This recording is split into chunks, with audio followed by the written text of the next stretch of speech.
जयंत चौधरी का गुस्सा आया सामने। जयंत चौधरी ने अखिलेश के चुनाव प्रबंधन पर सवाल उठाए। सीट बंटवारे पर अखिलेश के खिलाफ जयंत चौधरी उतरे। जयंत चौधरी ने अखिलेश से जुड़े कई राज खोले।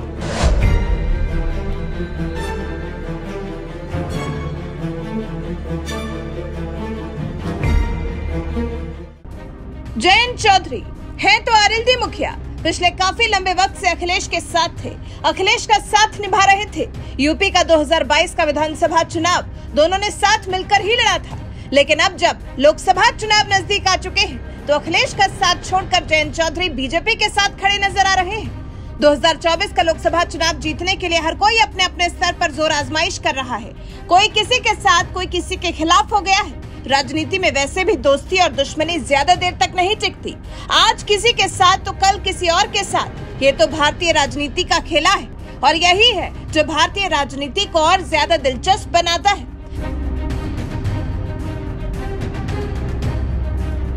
जैसे जयंत चौधरी और अखिलेश यादव, जैसा कि हमने बताया कि अब ये पुराने दोस्त आज दुश्मन की तरह हो गए हैं, क्योंकि एक दूसरे का साथ छोड़ चुके हैं। इसलिए अब एक दूसरे पर जुबानी तीर भी खूब छोड़े जा रहे हैं। जयंत चौधरी ने अखिलेश यादव के खिलाफ मोर्चा खोल दिया है। सपा के सहयोग से राज्यसभा पहुंचने वाले जयंत चौधरी अब अखिलेश से अलग होकर समाजवादी पार्टी के खिलाफ मुखर नजर आ रहे हैं। जयंत चौधरी ने अखिलेश का बिना नाम लिए कहा है, जो लोग एक रणनीति के साथ अपने दल का संचालन और चुनाव प्रबंधन नहीं कर सकते, वो प्रदेश और देश कैसे चलाएंगे। इसके साथ ही आरएलडी मुखिया ने सीट बंटवारे को लेकर भी सपा मुखिया को घेरा।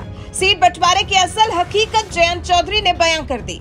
यहाँ भी अखिलेश का नाम लिए बगैर जयंत चौधरी ने कहा, आप कितने भी बड़े नेता क्यों ना हो, अगर आप अपनी ही पार्टी के कार्यकर्ताओं का विश्वास नहीं जीतेंगे तो उनके पास कोई मजबूरी नहीं है कि वो आपके साथ रहें। जयंत चौधरी ने आगे फिर ये भी कहा, हम अखिलेश की पार्टी के सदस्य नहीं हैं, मैं अपने दल के लिए जिम्मेदार हूँ। हमें अपने दल के हित और अपने दल के कार्यकर्ताओं की भावनाओं की कद्र और आदर करना चाहिए। सपा ने जो भी सीटें जीती हैं, उसमें राष्ट्रीय लोकदल का योगदान है।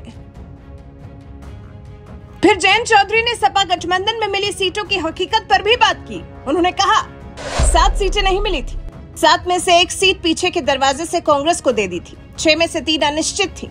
अखिलेश ने संख्या घोषित करने की बात कही थी, जिसमें से 3 सीट अनिश्चित रखने की बात भी कही गई थी। जयंत ने अखिलेश की पोल पट्टी खोलकर अखिलेश की गणित पर भी सवाल उठा दिए। जयंत चौधरी ने कहा, कामयाब गणित वो होती है जिसे जनता पहचानती है और उसका समर्थन करती है, इसलिए चुनाव के बाद जो गणित होगा वो दिखाई दे जाएगा। तो कुछ इस तरह से जयंत चौधरी ने अखिलेश के साथ की परत दर परत खोलकर रख दी। बता दिया कि जो 1.5 साल का साथ उन्होंने अखिलेश का निभाया है वो किस तरह से निभाया और अखिलेश ने किस तरह से उनका फायदा उठाया है। जबकि आरएलडी गठबंधन का पिछले विधानसभा चुनाव में सपा के 119 सीटें निकालने में एक बड़ा योगदान है। यूपी चुनाव में समाजवादी पार्टी को 111 सीटों पर जीत मिली थी, तो वहीं आरएलडी को 8 सीटें मिली थी। जयंत चौधरी के नेतृत्व वाले आरएलडी ने अखिलेश के साथ गठबंधन किया था। चुनाव के दौरान लोगों ने उम्मीद लगाई थी कि ये जोड़ी कमाल कर सकती है। चुनाव प्रचार में भी ये जोड़ी खूब साथ देखी गई थी, लेकिन फिर भी अखिलेश लगता है जैसे जयंत के दिल में जगह नहीं बना सके। तभी तो जयंत आज अखिलेश का साथ छोड़कर बीजेपी के साथ खड़े हैं। वैसे आप जयंत चौधरी के अखिलेश के लिए निकले इस गुबार के बारे में क्या कुछ कहना चाहेंगे? कमेंट कर हमें जरूर बताइएगा।